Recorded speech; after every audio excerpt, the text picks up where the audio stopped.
Alright, finally we have the much awaited official Codm India rankings, which are based on Loco India Cup. If you want to know how teams were divided into T1 and T2, you might want to watch this video.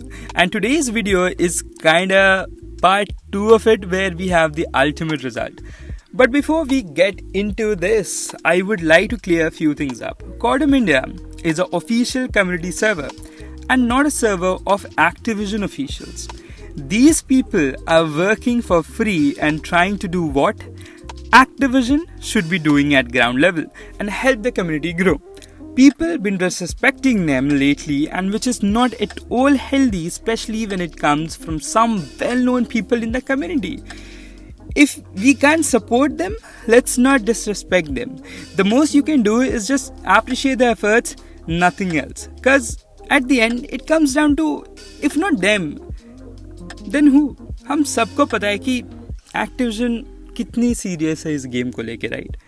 Okay, now let's have a look on Tier 1 team rankings in no particular order. Well, you see a lot of well-known teams here like Godel, Mayhem, Blind, Force One, Heroes, Reckoning, IND, 8W and S8UL. But the best part is there's so many new teams, not new in terms of presence, but in terms of limelight. Because some of them are around for such a long time. When we talk about Agent of Chaos, that's AOC, or we talk about True Rippers, previously known as Fenrir, or even 40 Esports, and not to forget IMP. All these teams prove that they have it in them, and they've reached here, and I hope these teams don't disband. For God's sake, stick together and you'll get there. Moving forward, it's time for Tier 2 team rankings. Unfortunately, I couldn't get their logos. But anyway, these are the final 14 T2 teams. I don't see familiar names here other than Litex and U7, and that's the best part. So many new teams emerged out and made it to Codm India rankings. This brings us to a question. Are these rankings permanent? Absolutely not. These teams have to constantly perform in order to maintain and retain their position. It will be based on Liquipedia data. Liquipedia ranks tournaments into Tier 1, Tier 2 and Tier 3. So in a Tier 1 tournament, a T1 team will get points only if they place in top 16 or else 0 points for them. And if a T2 team ranks in top 32 in T1 tournaments, they'll get points. Now comes the best part. If a T2 team reaches top 16 in a Tier 1 tournament, their points will be doubled. And for a T1 team, if they reach top 16 in an official tournament by Activision, their points will be doubled for that particular tournament. For example, Godel is a T1 team.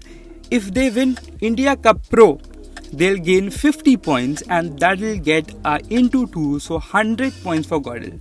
Now comes the promotion and relegation paths. Since it's the first of its kind and Codm India doesn't really know a certain threshold point, so after a certain amount of Tier 1 tournaments, the rankings will be changed, in which bottom 3 teams from T1 rankings will be shifted to T2 and top 3 from T2 rankings will get a promotion to T1.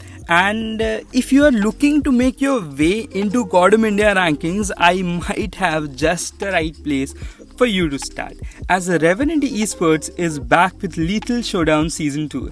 As you know, Revenant Esports is a well-known name in the community. They host scrims and tournaments regularly, and RLS, that's Lethal Showdown, is one of them. In season 1 of RLS, they had 32 teams which played a round-robin format.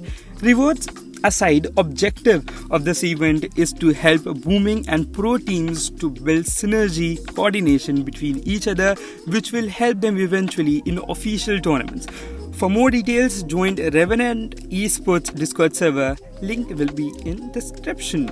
So this was the video, guys. You know the drill, Discord and Instagram. Till then, keep learning. This was RainX signing off. I'll see you around.